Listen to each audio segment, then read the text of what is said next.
Hi friends, ഇന്നത്തെ എപ്പിസോഡിൽ ശാലിനിയുടെ ജീവിതത്തിൽ സംഭവിച്ച വിഷ്ണുവിൻ്റെ നഷ്ടപ്പെടൽ അത് ശാലിനിയെ വല്ലാതെ തളർത്തിക്കളഞ്ഞു. അതുകൊണ്ട് തന്നെ ശാലിനി തൻ്റെ വിഷ്ണുവേട്ടനെ കുറിച്ചുള്ള ആ ഓർമ്മകൾ രേഷ്മ നൽകിയ വിഷ്ണുവേട്ടൻ്റെ സാധനങ്ങളെല്ലാമായി നെഞ്ചോട് ചേർത്ത് പിടിച്ച് അവിടെ നിന്ന് പുറപ്പെട്ടു. അപ്പോഴായിരുന്നു പ്രകാശിനെ രക്ഷിക്കാനായി ശിവൻ മഹേന്ദ്രന്റെ അരികിലേക്ക് എത്തിയത്.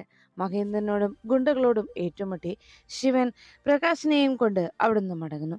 അവർ പോയി കഴിയുമ്പോഴേക്കും ശിവനെ ആക്രമിക്കാൻ ഒരുങ്ങിയ ക്ലീറ്റസിന് നേരെ മഹേന്ദ്രൻ തിരിഞ്ഞു. ക്ലീറ്റസിന്റെ കർണ തടി കൊടുത്തുകൊണ്ട് മഹേന്ദ്രൻ ചോദിച്ചു, നീ എന്താണ് ചെയ്തത്? പ്രകാശനെ രക്ഷിക്കാൻ മാത്രമാണ് അവൻ വന്നത്, അല്ലാതെ എൻ്റെ മോനെ കൊല്ലാൻ ഞാൻ നിന്നോട് പറഞ്ഞോടാ എന്ന് ചോദിച്ച് ക്ലീറ്റസിനെ തല്ലുകയും ക്ലീറ്റസിനോട് ദേഷ്യപ്പെടുകയും അവൻ എൻ്റെ മകനാണെന്നും അവനെ ഒരാപത്തും വരാതെ എനിക്ക് അവനെ കൊണ്ടു നടക്കണമെന്നും അവൻ എന്തെങ്കിലും സംഭവിച്ചാൽ അവന് നേരെ അങ്ങനെ ഒരു ആക്രമണത്തിന് നീ മുതിർന്നാൽ പിന്നീട് എന്താ സംഭവിക്കുക എന്ന് നിനക്കറിയില്ല, പക്ഷെ എനിക്ക് വ്യക്തമായിട്ടറിയാം പിന്നെ അവൻ ഏത് രീതിയിൽ പ്രതികരിക്കുമെന്ന്. അതുകൊണ്ട് അവൻ എന്തെങ്കിലും ഏനക്കേട് പറ്റിയാൽ അത് എൻ്റെ ചെങ്കിലാണ് കൊള്ളുക എന്ന് മഹേന്ദ്രൻ പറയുമ്പോൾ ഇതെല്ലാം കേട്ടു നിൽക്കുന്ന സ്വാമി ചോദിച്ചു, അപ്പോൾ കൊള്ളാം, സ്വന്തം മകനാണെന്ന് ഇപ്പോഴും മനസ്സിന് അങ്ങനെ ഒരു ആഗ്രഹവും മകനോടുള്ള ആത്മാർത്ഥതയും ഉണ്ടല്ലേ.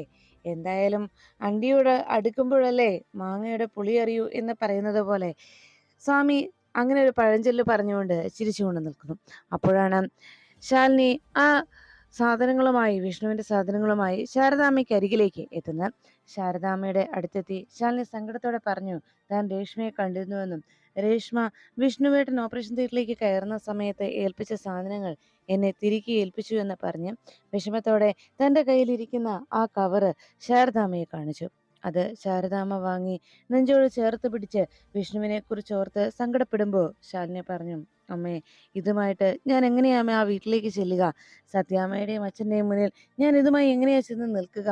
എനിക്കതിനുള്ള ശക്തിയില്ലമ്മേ, ഞാൻ എന്ത് പറയും അവരുടെ ചോദ്യങ്ങൾക്ക്? അമ്മ, ഇത് ഇവിടെ വെച്ചാൽ മതി, ഇടയ്ക്ക് ഇത് കാണണമെന്ന് എനിക്ക് തോന്നുമ്പോൾ ഞാൻ ഇവിടേക്ക് വന്നോളാമെന്ന് ശാലിനി അറിയിക്കുമ്പോൾ അത് കേൾക്കുന്ന ശാരദാമ്മ പറഞ്ഞു, മോളെ, ഇത് ഈ വീട്ടിൽ വെക്കുന്നത് അത്ര സുരക്ഷിതമല്ല, അറിയാമല്ലോ. എൻ്റെ കണ്ണൊന്ന് തെറ്റിയാൽ ആ നിമിഷം ഇതിനകത്ത് കയറി പരിശോധന നടത്തുന്നവരാണ് ഇവിടെയുള്ളവർ. പിന്നെ നീ പറയുന്നതിനേക്കാൾ ഉപരി ഞാൻ അതിനുള്ള വിശദീകരണങ്ങൾ അവർക്ക് നൽകേണ്ടി വരും. അതുകൊണ്ട് മോള് ഇതെന്തായാലും വീട്ടിൽ കൊണ്ടുപോകുന്നത് തന്നെയാണ് നല്ലത്. ഇനി അതല്ല, സത്യാമ്മയെ രാഘവേട്ടനോ മറ്റോ കണ്ടാൽ പോലും വിഷ്ണു അതവിടെ ഊരി വെച്ചതാണെന്നല്ലേ ചിന്തിക്കൂ. വിഷ്ണു അതെല്ലാം ഊരി വെച്ചിട്ട് പോയി എന്നൊരു ധാരണ അവർക്ക് തോന്നിക്കോളും. അതാ നല്ലത്. അല്ലാതെ ഇത് ഇവിടെ വെച്ചാൽ ശരിയാവില്ല മോളെ എന്ന് ശാലിനിയോട് ശാരദാമ്മ പറഞ്ഞു മനസ്സിലാക്കുമ്പോൾ ശാലിനി അതെല്ലാം ചേർത്ത് പിടിച്ച് നെഞ്ചിലേക്ക് ചേർത്ത് പിടിച്ച് ശാലിനി കരഞ്ഞുകൊണ്ട് പറഞ്ഞു, ശരിയാ അമ്മ പറഞ്ഞത്, ഞാനത് വീട്ടിലേക്ക് കൊണ്ടുപോയിക്കോളാം. അങ്ങനെയാണെങ്കിൽ എനിക്ക് എൻ്റെ വിഷ്ണുവിനെ കുറിച്ചുള്ള ഓർമ്മകൾ എൻ്റെ മനസ്സിനെ തളർത്തുമ്പോൾ ആരുമില്ലാത്ത സമയത്ത് എനിക്ക് ഇത് ചേർത്ത് പിടിച്ച് പൊട്ടിക്കരയാവല്ലോ എന്ന് പറഞ്ഞ് ശാലിനി സങ്കടത്തോടെ അത് ചേർത്ത് പിടിച്ച് അമ്മയുടെ നെഞ്ചിലേക്ക് വീണ് പൊട്ടിക്കരയുന്ന ശാലിനിയെ ചേർത്ത് പിടിച്ച് സമാധാനപ്പെടുത്തുകയാണ് ശാരദാമ്മ. മോളങ്ങനെ സങ്കടപ്പെടരുത് എന്ന് പറഞ്ഞ് ശാരദാമ്മ ആശ്വസിപ്പിക്കുമ്പോൾ ശാലിനിയോട് അതിനിടയിൽ ശാരദാമ്മ പറഞ്ഞു, മോളെ, ഇവിടെ രാഘവേട്ടൻ വിളിച്ചിട്ടുണ്ടായിരുന്നു എന്ന്. അപ്പോഴേക്കും ശാലിനിയുടെ ഫോണിലേക്ക് രാഘവൻ നായർ കോള് വരുന്നു. ഇത് കണ്ടതും ശാലിനി പറഞ്ഞു, അമ്മേ, ദേ അച്ഛൻ വിളിക്കുന്നു എന്ന് പറഞ്ഞപ്പോൾ, മോളെ, കുറച്ചു മുമ്പ് രാഘവേട്ടൻ വിളിച്ചിരുന്നു. വിഷ്ണുവിൻ്റെയും മോടെയും വിവാഹ വാർഷികമാണല്ലോ ഈ മാസം. അത് വളരെ ഗംഭീരമായി ആഘോഷിക്കാനാണ് രാഘവേട്ടൻ്റെ തീരുമാനം. അത് കേട്ടതോടെ ശാലിനി പറഞ്ഞു, അമ്മേ, വിഷ്ണുവേട്ടനില്ലാത്ത അവസ്ഥയിൽ ഞാൻ എന്താ അമ്മേ ചെയ്യുക എന്ന് ചോദിച്ചപ്പോൾ ശാരദാമ്മ പറഞ്ഞു, മോളെ, വിഷ്ണുവിൻ്റെ സ്ഥാനത്ത് രാഘവേട്ടൻ കാണുന്നത് ശിവനെയാണ്. അതുകൊണ്ട് രാഘവേട്ടൻ്റെ സന്തോഷത്തിനായിട്ട് രാഘവേട്ടൻ്റെ മനസ്സിൻ്റെ സമാധാനത്തിന് വേണ്ടി വിഷ്ണുവിൻ്റെ സ്ഥാനത്ത് ശിവനെ എന്ന് പറഞ്ഞപ്പോഴേക്കും ശാലിനി ചാടി എഴുന്നേറ്റു. അമ്മേ, അമ്മ എന്തൊക്കെയാ വിളിച്ച് പറയുന്നത്?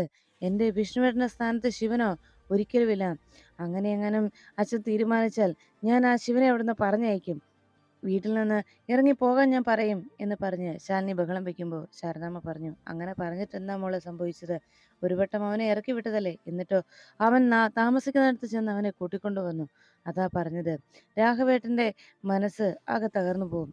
ഇനിയല്ല, മോൾ അങ്ങനെ ഒരു തീരുമാനത്തിലാണ് നിൽക്കുന്നതെങ്കിൽ പിന്നെ ഒരു മരണം കൂടി കാണേണ്ടി വരും.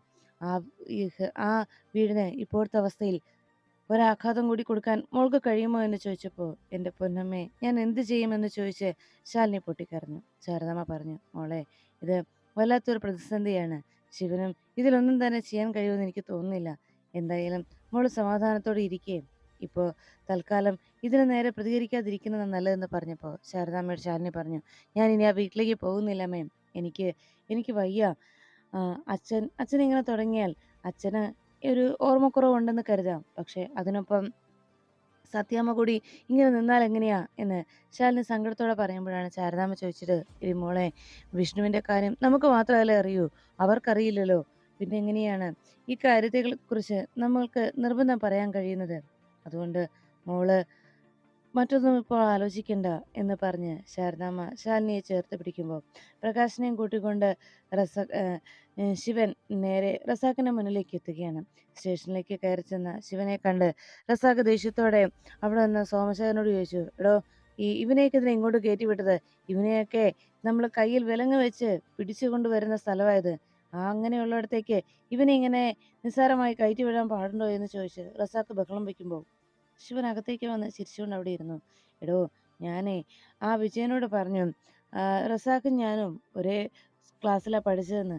അങ്ങനെ കേട്ടപ്പോൾ ഒരേ ക്ലാസ്മേറ്റ്സ് ആയതുകൊണ്ട് സന്തോഷത്തിന് എന്നെ ഇങ്ങോട്ട് കയറ്റി വിട്ടതാണെന്ന് പറഞ്ഞപ്പോൾ റസാഖ് പറഞ്ഞു, 'ദേ ശിവ' എന്ന് വിളിച്ചപ്പോഴേക്കും റസാഖിനോട് ശിവൻ പറഞ്ഞു, "എടാ, ഞാൻ നിന്റെ വട്ടപ്പേരൊന്നും പറഞ്ഞില്ല. നമ്മൾ ക്ലാസ്മേറ്റ്സ് ആണെന്നല്ലേ പറഞ്ഞുള്ളൂ" എന്ന് ചോദിച്ചപ്പോഴേക്കും ശിവ നീ എന്ന് പറഞ്ഞ് വീണ്ടും ബഹളം വെച്ചുകൊണ്ട് റസാഖ് അങ്ങനെ നിൽക്കുമ്പോൾ ശിവൻ പറഞ്ഞു, "എൻ്റെ റസാഖെ, നീ കിടന്നിങ്ങനെ ബഹളം വയ്ക്കാതെ." അപ്പോഴേക്കും റസാഖ് പറഞ്ഞു, "എന്നെ സാർ എന്ന് വിളിക്കണം. എനിക്കിവിടെ 100 കൂട്ടം ജോലികളുള്ളതാ. നിന്റെ ഈ ഇത്തരം സംസാരം കേട്ടിരിക്കാനല്ല എന്നെ സർക്കാർ ഇവിടെ നിർത്തിയിരിക്കുന്നതെന്ന്" പറഞ്ഞപ്പോൾ ശിവൻ പറഞ്ഞു, "എന്നാ ഞാനിവിടെ വന്നതും സാധാരണ ഒരു പൗരൻ എന്തിനാണ് സ്റ്റേഷനിലേക്ക് എത്തുന്നത്?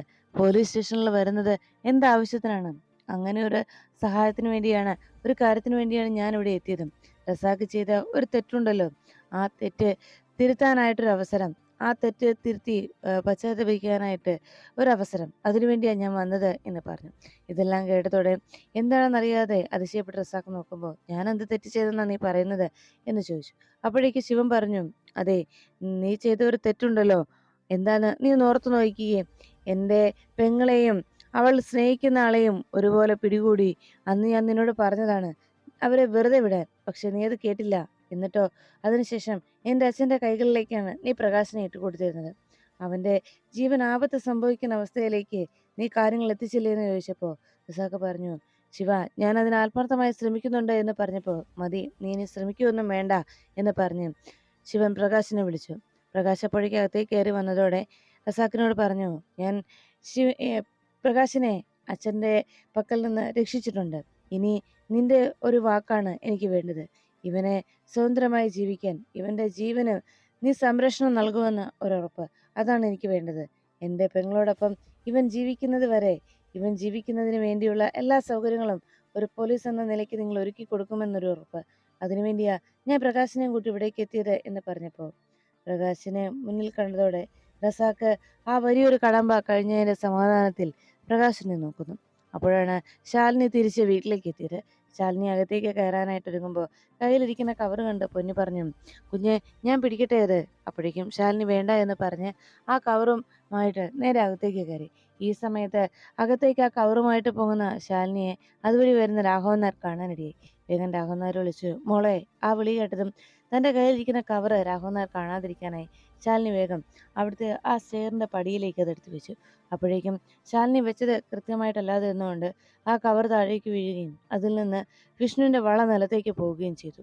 ഇടിവള നിലത്തേക്ക് വീണ സമയത്ത് രാഘവൻ നായർ നിലത്ത് വീണ ആ കവറിലേക്ക് മാത്രം ഒന്ന് ശ്രദ്ധിച്ചു. എന്നിട്ട് ശാലിനിക്ക് അരികിലേക്ക് ചെന്നു.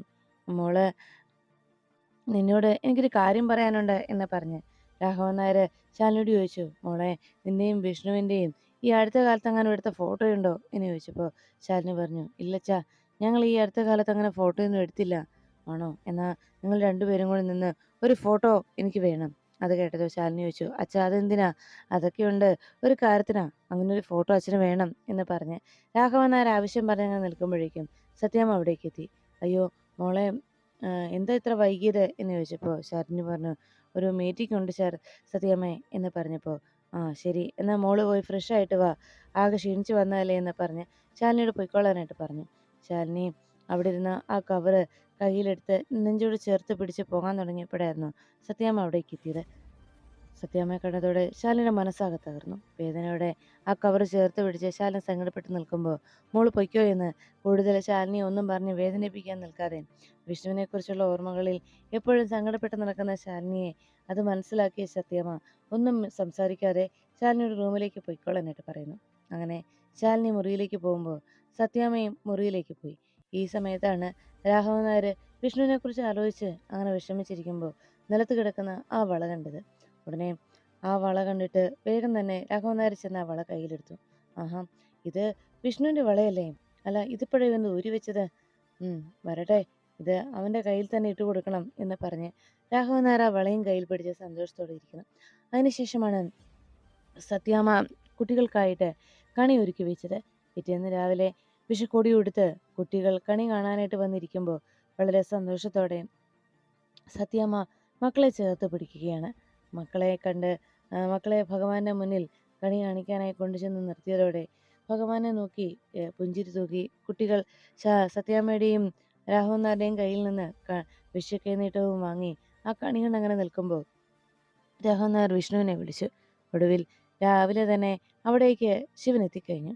ശിവനെ കണി കാണിക്കാനായിട്ട് രാഘവൻ നായർ കൊണ്ടുപോവുകയും താൻ കണി കണ്ടതിന് ശേഷം തൻ്റെ കണ്ണ് തുറന്ന് നേരെ വിഷ്ണുവിൻ്റെ മുഖത്തേക്ക് നോക്കി. എൻ്റെ എൻ്റെ ഇന്നത്തെയും എല്ലാ വർഷത്തെയും കണി ഇതുതന്നെയാണ് എൻ്റെ പൊന്നുമോനെന്ന് പറഞ്ഞ് ശിവനെ ചേർത്ത് കെട്ടിപ്പിടിക്കണം. ഒരച്ഛൻ്റെ സ്നേഹം ആവോളം അനുഭവിക്കുന്ന സന്തോഷത്തിൽ ശിവൻ രാഘവൻ നായരെ ചേർത്ത് പിടിച്ചു. ഒടുവിൽ രാഘവൻ നായർ പറഞ്ഞു, എന്റെ പൊന്നുമോനെ, നിന്റെ കയ്യിൽ കിടന്നിരുന്ന ആ വളയെന്തിയെ? ഇന്നലെ അച്ഛൻ്റെ കയ്യിലാണ് കിട്ടിയത്, കൈ കാണിക്ക്, അച്ഛൻ തന്നെ അതിട്ട് തരാം എന്ന് പറഞ്ഞ് രാഘവൻ നായർ ശിവന്റെ കയ്യിലേക്ക് വിഷ്ണുവിന്റെ ആ ഇടിവള ഇട്ടുകൊടുക്കുന്നു.